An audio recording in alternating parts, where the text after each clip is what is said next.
Assalamualaikum warahmatullahi wabarakatuh. Kenalkan, nama saya Rostiana. Saya guru PKN SMK Negeri 2 Kota Cirebon.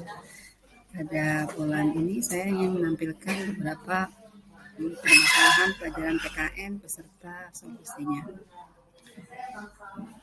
Mencermati pelajaran PKN itu pada hakikatnya merupakan pelajaran yang penting, bukan sebagai mata pelajaran sampingan atau mata pelajaran yang dianggap tidak penting dibandingkan mata pelajaran yang lainnya. Nah, dalam permasalahan PKN itu saya sering menghadapi berbagai macam permasalahan, diantaranya pembelajaran PKN itu adalah pembelajaran yang cenderung kurang diminati siswa karena PKN merupakan PKN kurang mendapat perhatian seperti mata pelajaran matematika, bahasa Inggris, dan bahasa Indonesia. Apakah karena PKN tidak dimainkan di tingkat sekolah? Nah, dari permasalahan-permasalahan yang tadi, saya bisa mengambil kesimpulan yang pertama bahwa kurikulum pelajaran PKN itu adalah kurikulum yang terlalu berat. Jadi tujuan atau target dari pelajaran PKN yang mengubah perilaku siswa itu dianggap sebagai sesuatu pelajaran yang cukup memberatkan para guru. Kemudian yang kedua, kurangnya kemampuan guru dalam menangkap kata kunci dalam SK dan KD. Jadi banyak guru-guru yang tidak memahami apa kata kunci dalam standar kompetensi dan kompetensi dasar yang ingin dicapai dalam pembelajaran PKN, sehingga kadang-kadang guru menjadi kebingungan dalam melakukan proses pembelajaran. Kemudian yang ketiga, permasalahan dalam pembelajaran PKN itu menurut saya adalah buku textbook, atau kita dituntut untuk mengajarkan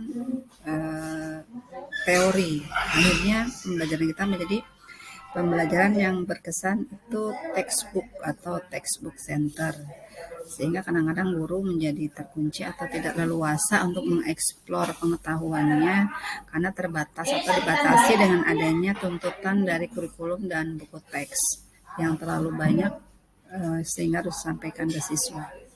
Kemudian yang keempat, praktek mengajar PKN selama ini banyak berlangsung dengan pendekatan konvensional, di mana pembelajaran PKN itu cenderung teacher center. Jadi guru yang banyak berbicara sehingga siswa itu cenderung menjadi pasif, sehingga pembelajaran dua arah tidak tercapai. Akhirnya siswa menjadi tidak berminat terhadap mata pelajaran PKN karena dianggap pelajaran yang membosankan karena gurunya selalu yang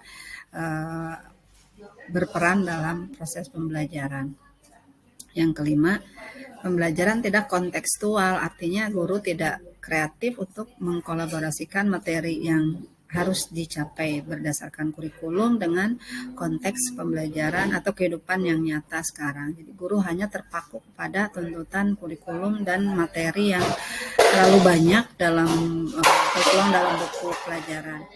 Kemudian yang keenam, evaluasi cenderung mengarah pada aspek kognitif. Jadi siswa itu dituntut untuk menghafal semua mata pelajaran yang dijelaskan atau diterangkan guru dalam proses pembelajaran, sehingga siswa itu merasa kesulitan untuk menghafal teori-teori yang harus mereka hafal. Sementara beban mata pelajaran yang lain juga terlalu banyak sehingga mereka merasa kesulitan untuk menghafalkan teori-teori yang ada dalam pelajaran PKN. Dari permasalahan-permasalahan yang tadi dipaparkan, saya memberikan alternatif solusi terhadap permasalahan yang tadi disampaikan. Yang pertama, untuk kurikulum yang terlalu berat tadi, kurikulum harusnya disesuaikan dengan tingkat kemampuan siswa. Materi yang disajikan setidaknya memiliki kesesuaian dengan tingkat usia, punya urgensi dan manfaat bagi kehidupan siswa. Jadi meskipun materinya sama untuk tingkat SD, SMP, dan SMA, itu disesuaikan dengan beban teorinya, dan kemudian disesuaikan dengan tingkat usianya, tingkat pemahamannya, sehingga pelajaran PKN tidak menjadi suatu pembelajaran yang membosankan. Kemudian yang kedua, menangkap esensi atau kata kunci dalam SK dan KD secara benar. Jadi guru terfokus atau ketika memberikan pembelajaran di kelas itu sesuai dengan kata kunci yang ada dalam SK dan KD, tidak melebar kemana-mana. Dan yang ketiga, mengajar harus mempunyai persiapan RPP. RPP itu bisa diibaratkan kompas bagi guru untuk menentukan kemana pembelajaran akan dibawa. Jadi ketika guru akan mengajar di kelas tanpa persiapan, salah satunya RPP, maka si guru itu akan memberikan pembelajaran yang tidak berarah. Akhirnya penerimaan ke siswanya menjadi membosankan. Seolah-olah pembelajaran PKN adalah pembelajaran yang membosankan dan terlalu melebar kemana-mana, tidak to the point. Kemudian yang keempat, mengajar dengan pendekatan konstruktivisme. Artinya melaksanakan pendekatan konstruktivisme itu akan memberikan kesempatan pada siswa untuk mengeksplor potensi dirinya, sehingga pembelajaran tidak akan lagi menjadi teacher center, di mana guru akan mengambil alih semua proses pembelajaran dan siswa hanya duduk diam dan mendengarkan gurunya. Tapi dengan perubahan pendekatan konstruktivisme, sehingga diharapkan siswa itu akan lebih berperan dalam proses pembelajaran di kelas. Kemudian alternatif solusi yang kelima adalah belajar itu berdasarkan realita. Belajar akan bermakna bagi siswa kalau apa yang dipelajari itu bermanfaat bagi kehidupannya, bukan hanya secara teori. Jadi ketika misalnya siswa sedang di dalam kehidupan nyata itu sedang menghadapi sebuah permasalahan yang sedang ramai dibicarakan, maka guru harus mengkaitkan teori dengan kehidupan atau permasalahan yang sedang banyak dibahas oleh siswa. Yang keenam, evaluasi bersifat total. Jadi tidak hanya bersifat kognitif, tapi harus mencakup 3 ranah, baik itu kognitif, afektif, maupun psikomotor. Sehingga hasil belajar tidak cuma diukur dari kemampuan kognitif, tapi siswa juga merasa dinilai secara psikomotor dan afektifnya. Kemudian dari hasil pemecahan masalah tadi, dalam mata pelajaran PKN, pengembangan nilai-nilai afeksi dan karakter siswa itu harus menjadi prioritas. Apalah artinya pandai secara akademik tanpa diimbangi karakter dan akhlak mulia, itu harus menjadi pertimbangan utama guru.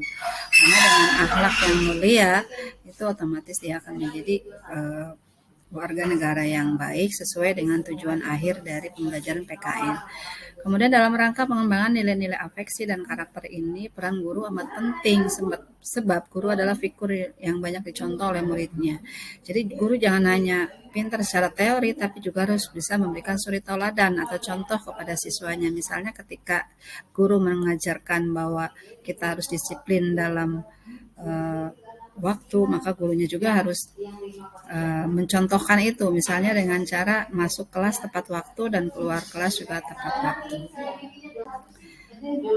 Kemudian sumber rujukan atau pemecahan masalah dari permasalahan PKN tadi itu adalah pendidik itu perlu menerapkan metode dan model pembelajaran yang bervariasi serta media pembelajaran yang inovatif. Jadi guru harus dituntut banyak belajar dan berinovasi dengan ilmu pengetahuan yang didapatnya atau dimilikinya. Kemudian peserta didik juga tidak akan merasa bosan dalam mengikuti proses pembelajaran PKN dengan guru yang melakukan pembelajaran dengan penuh inovasi. Mungkin itu saja dari saya untuk pemaparan permasalahan pelajaran PKN di bulan ini. Atas perhatiannya, terima kasih. Mohon maaf apabila banyak kekurangan. Saya akhiri. Assalamualaikum warahmatullahi wabarakatuh.